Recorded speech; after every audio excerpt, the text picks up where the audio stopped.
Hi, I'm here today with Sarah. I'm going to call her Dr. Sarah because do you prefer to be called Sarah or Dr. Just Sarah's Sarah? good. Sarah's perfect. Sarah's good. Okay. And welcome to our global conversations about boundaries. And it is great to have you on, Sarah. Thank you for making the time with me. So I met you on Instagram. One day I'm scrolling around. I see this post from Dr. Sarah, and she's talking about this boundary challenge that she was taking. So bring us up to speed. What was your boundary challenge? Yeah. Well, for a few years running, I've been doing these 100-day projects, which is a concept that came from, I believe, a Yale professor, and I'm going to forget his name, but like 10 years ago, this Yale professor assigned students to every day do something creative for 15 minutes and do it for 100 days. And when I did, these projects are so powerful. And anyway, so this is Oh, like I my love hearing that. First of all, everyone in my audience is going to love that because I'm into a lot of creative projects and we talk about that too for self-care, for well-being, but you got yes. to give yourself time. So I love hearing the 100 days, 15 minutes. Okay, but onward. So you heard that idea and Yeah. And so I've been doing those projects with lots of powerful effects. And this summer I took a group of people. I've usually like lead a group through this, but you can do it on your own or you can do it with a friend. I determined my project was it was called The Summer of No, 100 Days of Self-Respecting Boundaries. And all I was going to do is create a little illustration using some old timey, public domain images, and using my iPad, I do like digital art. I wait, don't even know if you'd oh, call it wait art. a minute. You mean the things I have been seeing you post on Instagram you were making? Yes. Oh Yeah. my God, I loved all those posts. For anybody that has missed this 100 Days of No, you've got to get on Sarah's Instagram. You have to see these images that you were creating. I thought, honestly, when I saw them, I thought, oh, she's got this whole team. They like sit around and create all this cool stuff.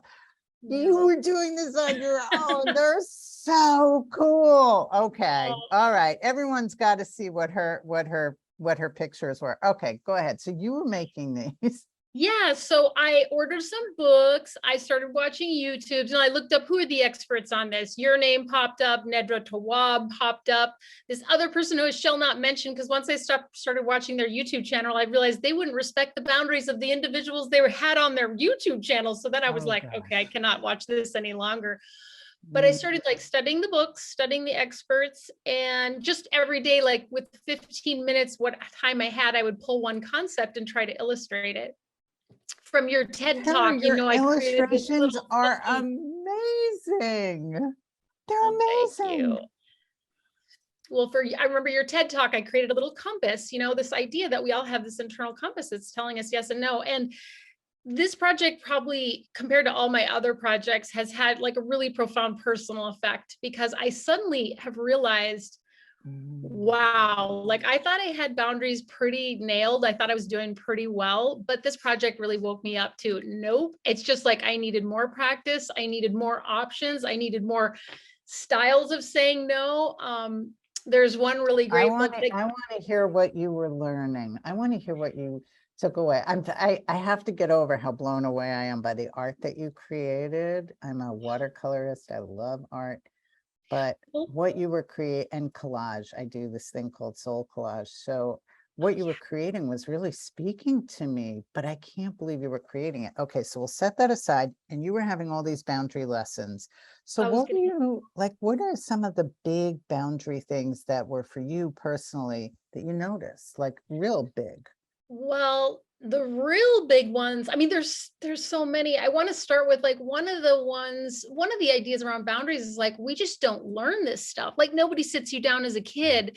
It's one of the funniest posts one of the posts that was the most liked and shared is this one where it's like a Mary Cassatt picture of holding the baby, like, a beautiful Victorian turn of the century mother and I child. remember this And one. it says like, I will teach you to be nice and keep quiet, and that's crossed out and it says I will teach you to uphold your mother bleeping boundaries, because I was like, this is the problem, you're learning them at home, people aren't teaching you. And it's really a skill like anything else. It's something you practice. So I learned there are different ways to say no.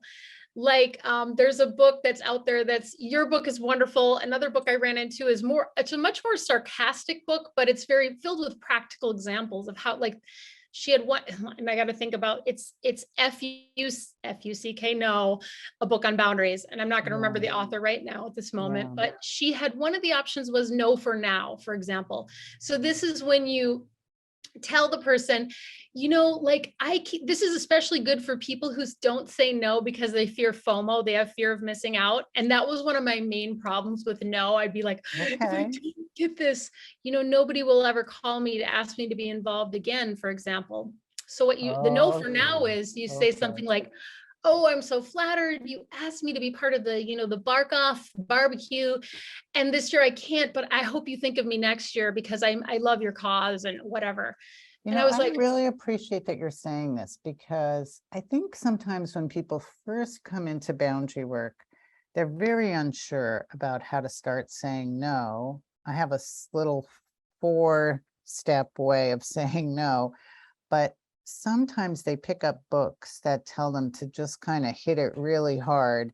And then people, just feel blown off and hurt. And that's not really, there's ways to set boundaries that are respectful and yeah, that have dignity in them and that also are appreciative of other people.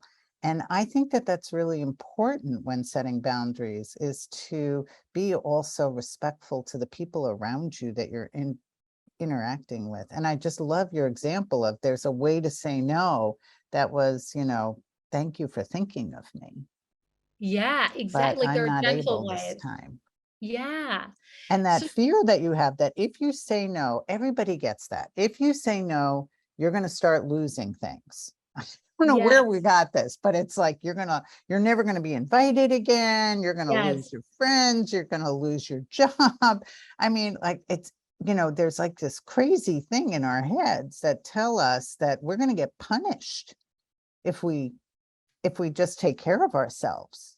It's yes, kind of crazy, right? When you really unpack it. So you saw that little crazy thinker in your head going, yes. And I'll tell you a funny kind of related to this funny reason how this project got started, where how I thought of it was that I had this client years ago who I'm a coach and a shamanic mentor. And I had this client who years ago, like 5 years ago, I was coaching her, and now we're sort of become colleagues and friends years later. And she said, I remember when you said to me, because she was working on some boundaries, she said, why don't you try the phrase that doesn't work for me, and just practice saying that doesn't work for me. And she goes, at the time I thought Sarah is crazy if she thinks I would ever let those words come out of my mouth. That doesn't work for me, because it sounded so rude to her. And at the time so years later we just laughed so hard, and I created this image of like it was this crazy cockatiel bird, and with huge bold letters it's like that doesn't work for me, because it's like and now my husband and I say that to each other all the time in kind of a humorous way. Like I was loading the dishwasher the other night and I put something, where it's a no, where I kind of like to throw things in. And he's just like, that doesn't work for me. And then we kind of started, like, we have a humorous way of doing it, but I think yes, what I, when after I do like boundary workshops and groups with organizations, after I leave, the boundary word is like a trigger for everybody after that. They're like, oh, that's really a boundary for me. And they're not, and it becomes like a joke to use the word boundary, but then it's kind of sinks in, and I love that. That doesn't work for me is like a signal between you and your husband that there's a line there. yeah, And it's just become like, it's a soft line, but it's like, that's the reminder, like, oh, you just stepped on my boundary. And you can't be around other people without stepping on their boundaries. you People are going to can't. step on our boundaries. We're going to step on other people's boundaries. And if there's respect in a relationship, there's an opportunity to just sit down and have a conversation and say, I know you're not aware of this. Because our boundaries are like invisible. How would you know all my boundaries? Exactly. You have no way of knowing this. You don't know what the handbook is for interacting with Sarah. I don't know what the handbook is for interacting with Sarah, but Right. I I hope that I'm open enough for you to tell me like, ooh, guess what, Sari, that's a boundary. That doesn't work for me. That doesn't work for me. Well, and yeah, I think it So started out good. for me, this journey of 100 days, it started out with the outer stuff, kind of like stuff with clients. Like years ago, I used to work on weekends because I was so, when I left my job in medicine. Oh, everybody raise your hand if you ever worked on a weekend. Yeah. And years ago, I was happy to bend over backwards, like whatever you need. Like I was thrilled to have the opportunity to practice my new craft, because I was so in love with what I was doing. But as I got busier and as I got more quote unquote successful, my dance card kind of got filled up. And so through the years, I've just stopped doing that on the weekends, but still there are times when I will be like, be nice to be whatever, I would bend my own rules. And I found that's one thing I discovered in the 100-day project, like irritability or, is a real sign, and I have to be careful. And usually it means I'm usually the first one to cross my own boundary. I'll make a rule and then I will be the first to break it. And I uncovered all these notes from last January, New Year's, you're like, I will make boundaries and I will do all these things. And then 2 weeks later, you're like, oh yeah, it's fine. I know I sent that email. It's cool. You can just do what we normally do. And then back at the old thing, because I want to be nice and I want it to be easy for other people, but the story. Yeah. Well, when I teach boundary work, I always start with self-care. And I always start with our own relationship to our own boundaries. Like when people come to this work, they're often like, oh, I want to set boundaries with this partner or this work colleague or this neighbor or this family member. And, the work really begins first with how are you doing with boundaries just between you and you? Because there's a lot we can practice right there. Just between you and you. And you just said the whole story of that is you caught it, which is, oh, the person really violating my boundaries right now is me. And that's right. And I think that's true for everyone. And if you just take away from this interview to begin your work there, to just really look at how you're breaking your own boundaries and what you can do to hold up your values and stick by yourself with what your boundaries are, what your capacity is, what your limits are, and follow through with those, that would be a huge win. I mean, that begins the ball rolling. Is first you're doing it with yourself, and then it does get easier to do it with other people because you've gotten used to sort of all the back and forth inside your own head, right? And it makes you stronger at being able to have these, what some people consider challenging conversations.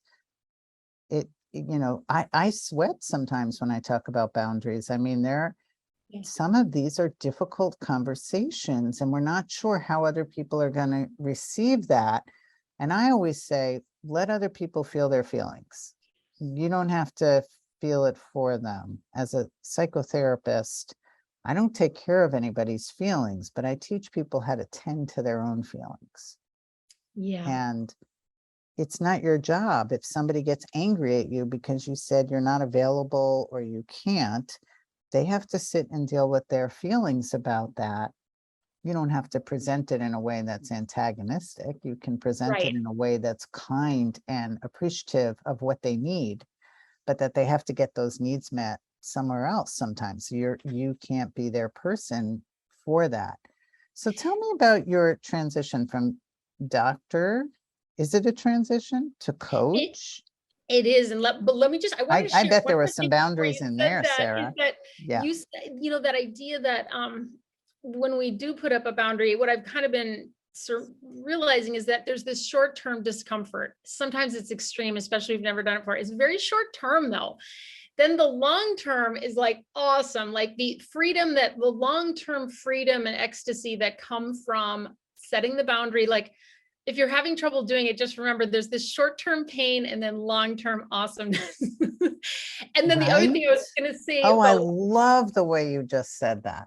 Because it's like, at least that inspires me to do it, because it's like, oh yeah, but it's going to be worth it. And then the other thing about self-care, I read somewhere that kind of, and maybe it was in your book, but there was a quote that I illustrated, and it was boundaries are the root of self-care. It was this oak tree with these huge roots going down into the ground, and like, this beautiful oak tree, which kind of reminds me of you, because I was thinking of your just grounded beauty and the way you speak. And but because if we don't have that, that's it. Self-care is not bubble baths, it's boundaries. That's quotable. I feel like I want to write that down somewhere. Go ahead, grab a pen. Self-care is I not don't have one anywhere, but boundaries. It's It not sexy. is. It's not a spa day, but it's important, because you're not going to get the spa day unless you put the boundary down. That's right. When people say, I don't have time to take care of me, the whole story right there is Yeah. it's all about boundaries. It's all Yes. about protecting some time. We all have the same amount of time in a Yes. day. Nobody gets Exactly. more, nobody gets less. That's right. And we all need to slow down enough so that we're living in alignment with ourselves, and that we have enough awareness of what we need.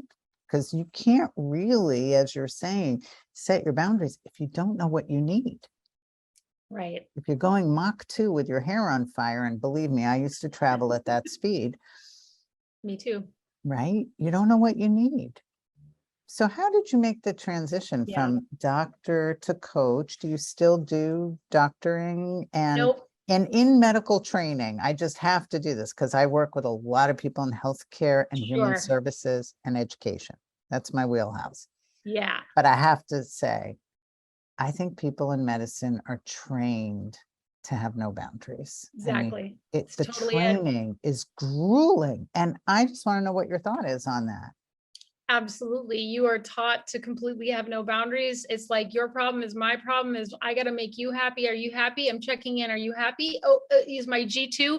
Are they pleased with my thing? Or are they overwhelmed? I better take extra cases from them. Do you need help? I mean, and as a woman, I think that's even magnified. Like, probably one of the major issues for me in my practice was like, it was really hard for me to watch my partners have a stressful day. Like, I'd be like, oh, are you busy? I'd be like, oh, just give me a couple trays of slides. I was a pathologist. So I was one of the kind of the doctor's doctor. We don't spend a lot of time with patients. We're mostly just sitting behind a microscope. And so getting coached myself helped me with that, helped me to start setting boundaries. Like, Sarah, don't do any work that is not your work. I mean, I can help people out, but there needed to be a limit. So I think absolutely, to get the good grades, to get the program you want for your training, I mean, you are just doing whatever it takes. And that means self-care out the window, bodily signals out the window. Like, your body could be just screaming at you like you need something. And it's just like, you just push all that down and push through and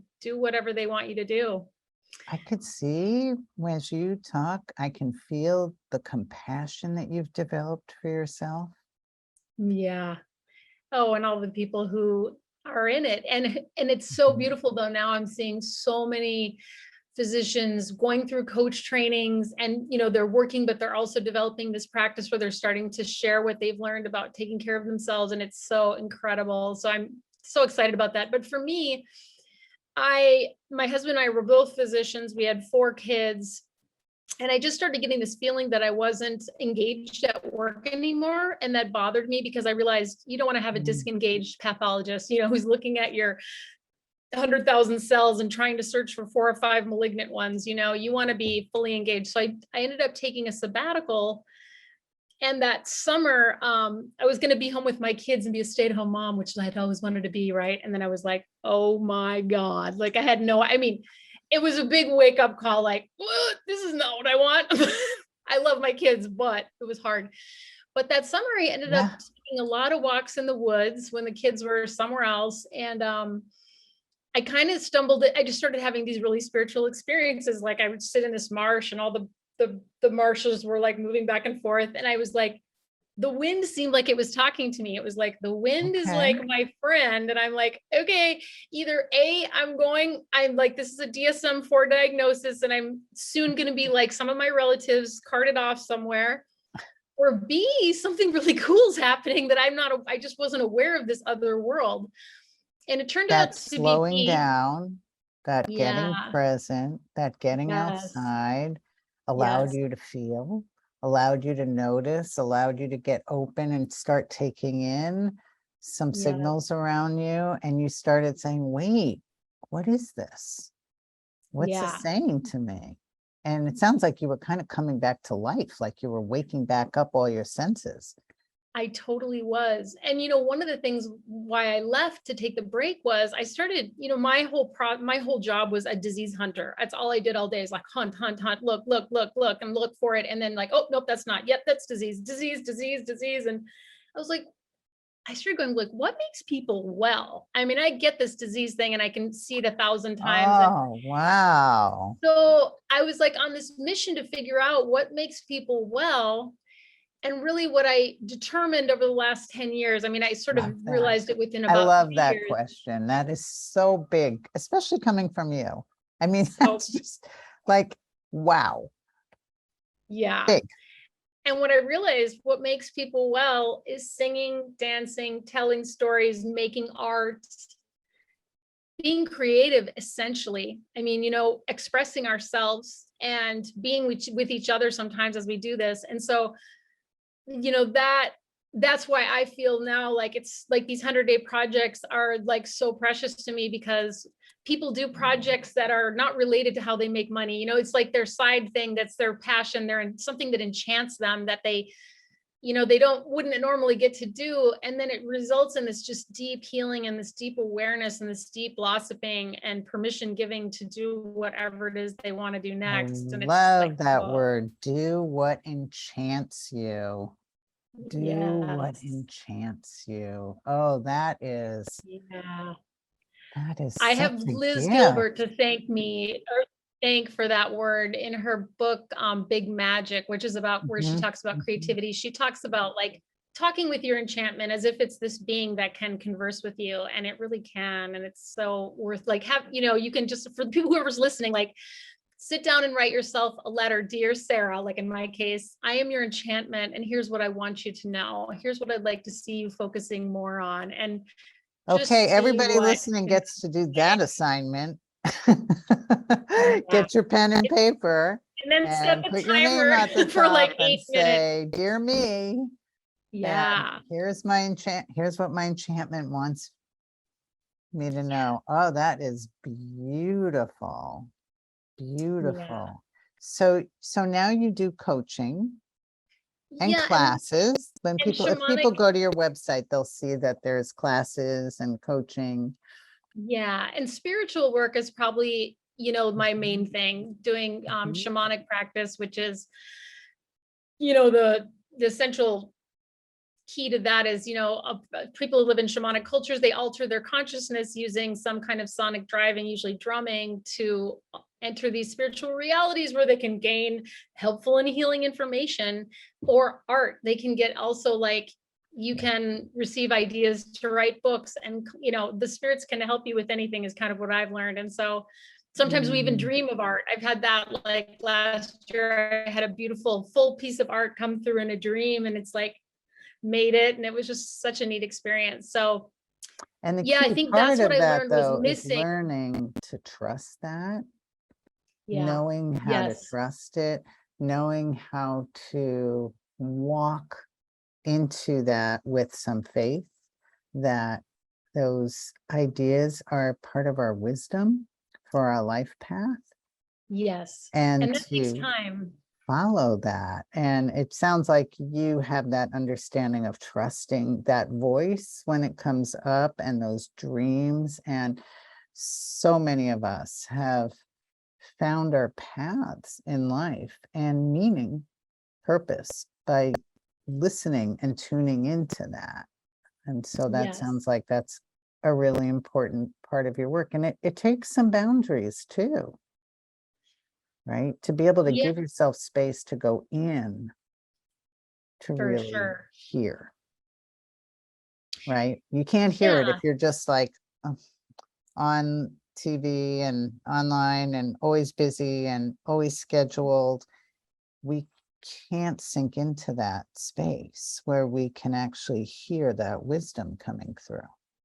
That is absolutely true. But yeah, we can take an afternoon, or it doesn't also have to take a year. We can just take a little space for ourselves.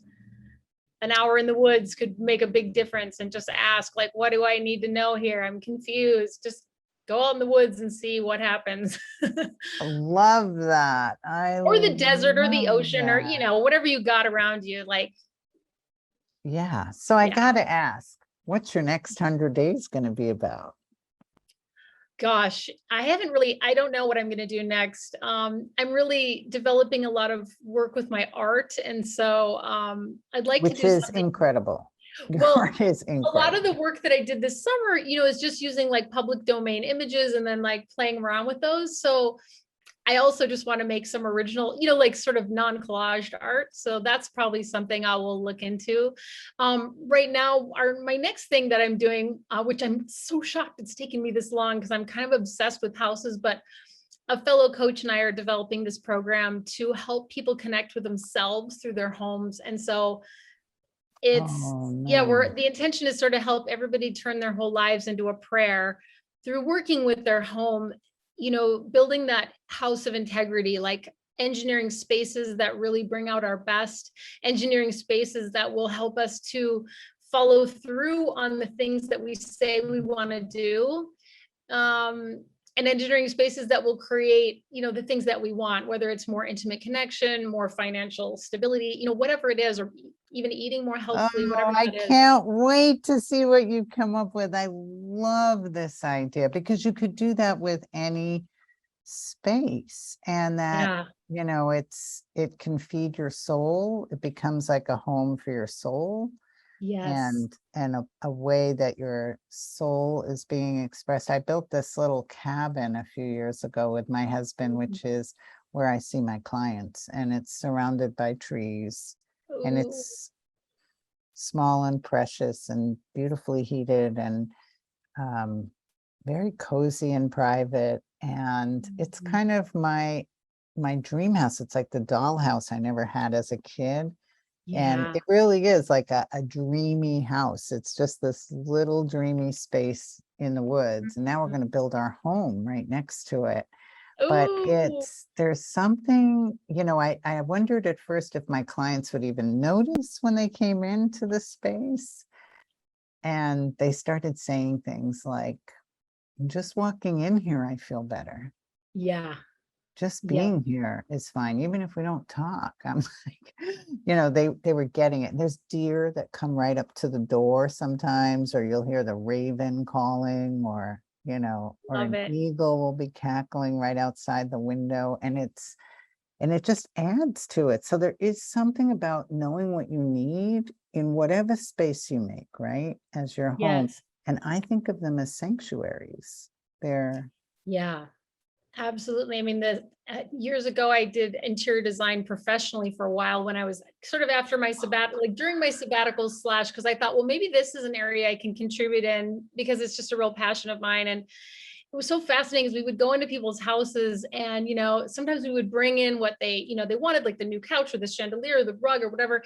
And then people would start to cry, or you could tell like there were so many oh, emotions going on. And then it was like, but what was really hard about that is that we didn't have permission. It wasn't like I could talk to them or ask them how they were feeling, or because we were there to redecorate the house, right?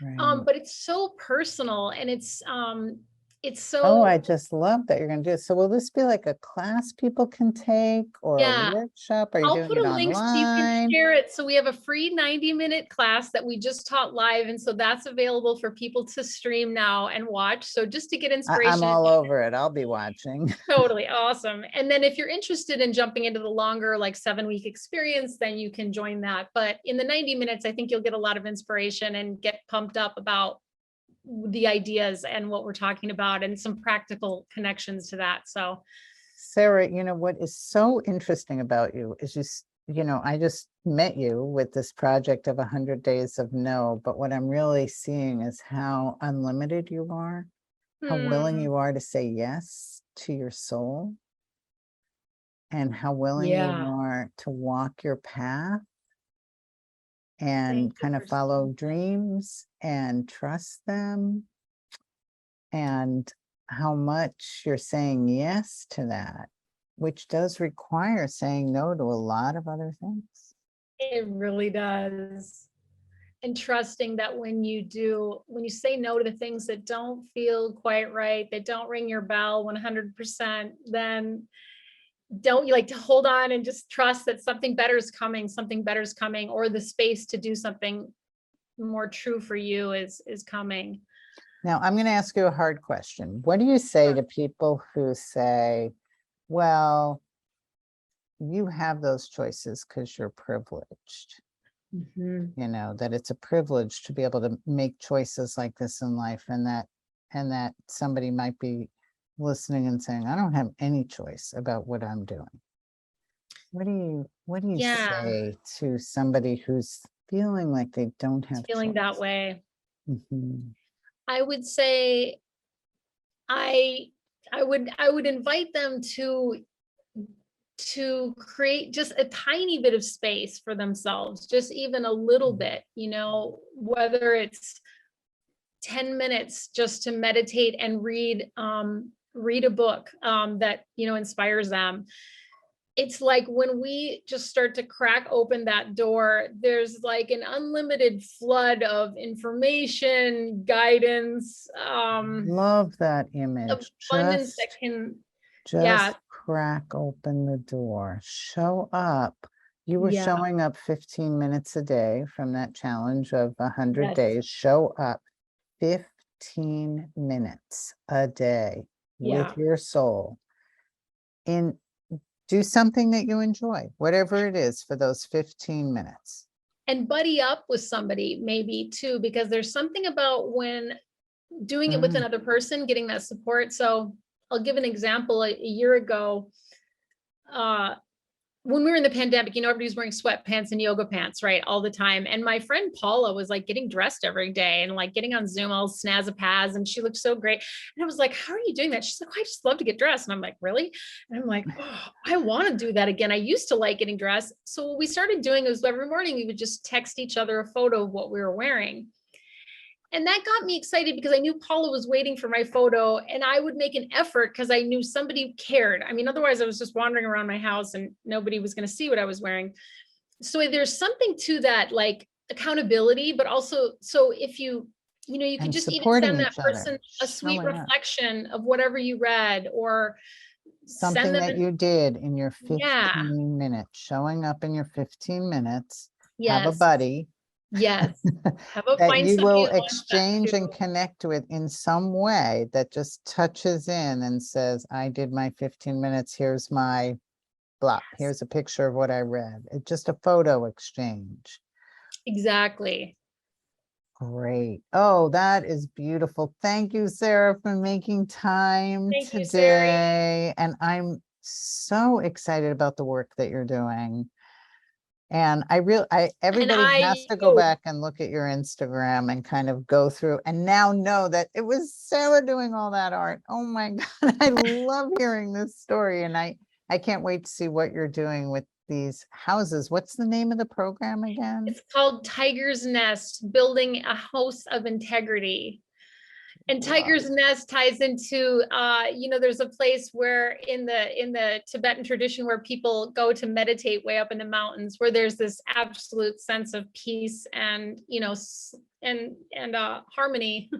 And we wanted to infuse this with that. So there's also a piece of mindfulness and, sitting with your house, sitting with yourself. So we're I super love excited. that. When I meditate, if I'm having a particularly hard time, I'll close my eyes. And it's usually like if I wake up in the middle of the night, like 3 a.m. or something's been going on. And I'll close my eyes and I'll visualize myself going into the meditation hall where the Dalai Lama is, and with I the love it. Dalai Lama's circle. And I know that he meditates 4 hours straight in the morning. And I join the circle and I see myself just sitting with them.